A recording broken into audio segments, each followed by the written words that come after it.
Gusto nyo ba ng ganito ka-cheesy at creamy na macaroni? At hindi tayo gagamit dito ng oven dahil no bake ito. So kung wala kayong oven, don't worry, pwede pa rin tayo magluto nito. Meron ako ditong half kilo na ground beef. Ilagay natin ito dito sa ating pan. Lutuin natin hanggang sa lumabas na yung kanyang oil. Pag lumabas ng oil nitong ating beef, ilalagay na natin ang bawang at sibuyas. At i-continue lang natin ang paggigisa dito. Napapansin nyo, hindi ako naglagay ng oil kasi may lalabas na sariling mantika itong ating beef. Lagay ako ng black pepper powder at isang beef cube. Haluin lang natin ito, igisa lang natin ito hanggang sa mag-evaporate na lahat ng liquid. Lagyan din natin ito ng asin at itong tomato paste. Continue tayo sa paggigisa hanggang maluto itong ating karne. Ang cooking time ko nito, mga 5 minutes. Pagkatapos, maglalagay na tayo dito ng creamy and cheesy spaghetti sauce. Naglagay rin ako ng Italian style spaghetti sauce. At syempre, para mas cheesy pa talaga ito, naglagay ako nitong 3 cheese na pasta sauce. 3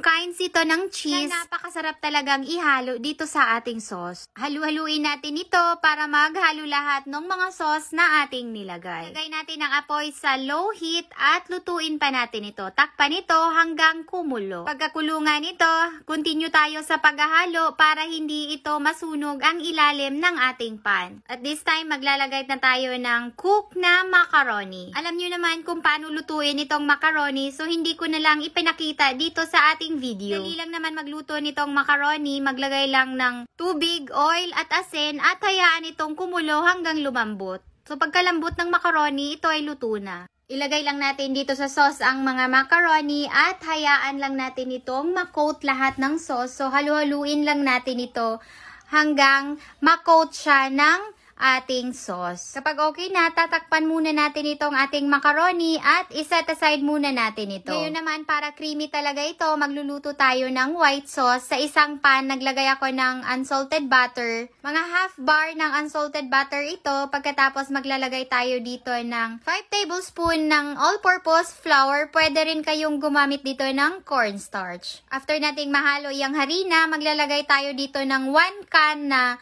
evaporated milk. Continue tayo sa paghahalo hanggang sa lumapot ito. Medyo kulang pa, maglagay kayo ng fresh milk. Lagyan ito ng pampalasa, asin at paminta lang ang ilalagay natin dito. Continue lang tayo sa paghahalo nito hanggang sa lumapot itong ating white sauce. Kapag ito ay malapot na, i-transfer agad natin ito dito sa ating macaroni. Actually, kahit itong white sauce lang ang ilagay nyo dito, pwedeng-pwede na. Napakasarap na. Siyempre, dahil addict kami sa cheese dito sa bahay, nilagyan ko pa ito ng cheese sa ibabaw niya. Tapos tatakpan ko lang ito at ilalagay ko ang apoy dito sa low heat. Lutuin lang ito ng 10 minutes hanggang maging ganito na ang hitsura niya. Ayan, luto na siya. Titikman na natin ito. Grabe, napakasarap nito.